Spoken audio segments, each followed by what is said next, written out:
بسم اللہ الرحمن الرحیم والصلاة والسلام علی رسول اللہ وعلی آلہ وصحبہ اجمعین۔ معزز ناظرین و سامعین کرام، السلام علیکم ورحمۃ اللہ وبرکاتہ۔ آج ہم کتاب گلدستہ قصائد مبارکہ کا مختصر تعارف پیش کریں گے۔ کتاب گلدستہ قصائد مبارکہ چند مشہور و معروف عربی نعتیہ قصائد کا ایک بہترین انتخاب ہے، جس میں اعلان نبوت سے پہلے دور کے چند نعتیہ قصائد اور بعد کے دور کے چند نعتیہ قصائد اس ترتیب سے موجود ہیں۔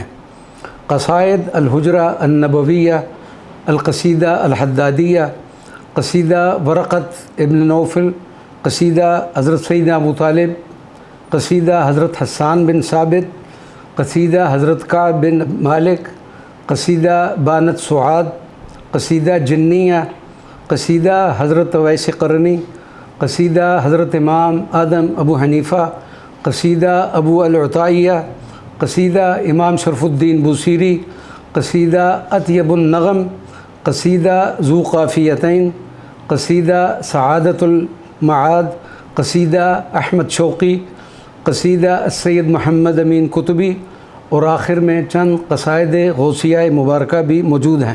کتاب ہذا 96 صفحات پر مشتمل اور جولائی 2021 میں اس کا پہلا ایڈیشن شائع ہو کر بلا کسی ہدیہ تقسیم ہوا۔ دعا ہے اللہ تبارک و تعالی ہماری اس سعی و کوشش کو قبول و منظور فرمائے اور اس کو ہمارے لیے ہماری بخشش و مغفرت کا سبب بنا دے۔ آمین یا رب العالمین، بجاہ سید المرسلین صلی اللہ علیہ وسلم۔ والسلام علیکم ورحمۃ اللہ وبرکاتہ۔